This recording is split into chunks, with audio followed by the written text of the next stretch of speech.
দর্শক, বরিশাল বিশ্ববিদ্যালয়ের পরিস্থিতি জানাতে সরাসরি যোগ দিচ্ছেন সহকর্মী আরিফুল ইসলাম।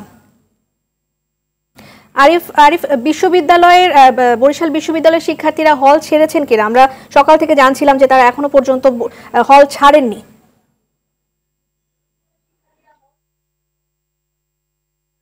ধন্যবাদ আপনাকে। আসলে আপনি যেমনটি জানতে চেয়েছেন, প্রথম যে তথ্যটি আপনাকে জানাতে চাই, গতকালকে ঘোষণা হওয়ার পর এখন পর্যন্ত কিন্তু বরিশাল বিশ্ববিদ্যালয়ের যারা হলে যে শিক্ষার্থীরা থাকছেন তারা এখন পর্যন্ত আমরা দেখিনি যে তেমন করে হল ছাড়ছেন। তবে যারা একদমই শিক্ষার্থীদের ভিতরে যাদের একদমই ভয়ভীতি দেখানো হচ্ছে এমন কিছু শিক্ষার্থীরা আমরা দেখেছি হল ছেড়ে গিয়েছে। তবে মূলত যারা আন্দোলনকারী, যারা মাঠে থাকছেন পুরো টাইম, তারা কিন্তু এখন মধ্যে হল ছাড়েনি এমন তথ্য আমরা দেখেছি। তবে সদ্য যে সংবাদটি জানাতে চাই সেটি হলো যে বিশ্ববিদ্যালয় এলাকায় কিন্তু আমরা প্রচুর পরিমাণে শৃঙ্খলা রক্ষাকারী বাহিনীকে টহল দিতে দেখেছি, তাদেরকে কিন্তু সেখানে অবস্থান নিতেও দেখেছি। আমি কিছুক্ষণ আগে কথা বলেছিলাম বরিশালের জেলা প্রশাসক মোহাম্মদ শহীদুল ইসলামের সাথে। তিনি আমাদেরকে জানিয়েছেন ইতিমধ্যে বরিশালে 4 প্লাটুন বিজিবি মোতায়েন করা হয়েছে। আইন শৃঙ্খলা রক্ষার্থে হয়তো তাদের প্রয়োজনে ব্যবহার করা হবে। এর আগের সংবাদটি একটু আপনাকে জানিয়ে রাখি। গতকালকে কিন্তু দিনভর আরটিভির দর্শকদের জানিয়েছিলাম যে বরিশালের সার্বিক চিত্রটি, বরিশালে কিন্তু পুলিশের সাথে সাধারণ ছাত্রদের ধাওয়া পাল্টা দেওয়া, ইটপাটকেল এবং গুলি টিয়ারসেল নিক্ষেপের মধ্যে দিয়ে দিন চললেও সেই বেলা 11টা থেকে তারা কিন্তু সড়ক পথে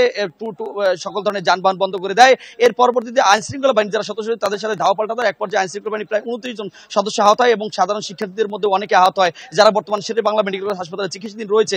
এর মধ্যে যে সদ্য সংবাদটি সেটি হলো যে যখন তারা 11টার ভিতরে যে যানবাহন বন্ধ করে দেয়, রাত 12টা পর্যন্ত কিন্তু যানবাহন আইন শৃঙ্খলা বাহিনী থেকে শুরু করে যারা আছেন তারা কিন্তু চালাতে পারেনি।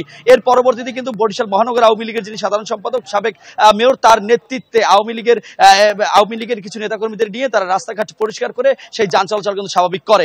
দিনের বেলায় আজ সকাল থেকে যেহেতু সকালবেলা তাদের শাটডাউন ছিল, সেই শাটডাউনের মধ্যে থেকে কিন্তু ক্ষুদ্র ক্ষুদ্র পরিসরে গাড়ি চলতে শুরু করেছিল। কিন্তু কিছুক্ষণ আগের তথ্য সেটি ছাত্ররা কিন্তু আবার অবস্থান নেয়। তবে আজকে প্রথমবারের মতো বাম জোটের যারা রাজনীতি করে তাদের নেতৃত্বে বরিশালের সদর রোডে কিন্তু তারা পুনরায় অবরোধ করেছে। বরিশাল টাউন হলের সামনে এখন পুরাই অবরোধ, কোনো ধরনের গাড়ি বা কোনো ধরনের যানবাহন চলাচল করছে না।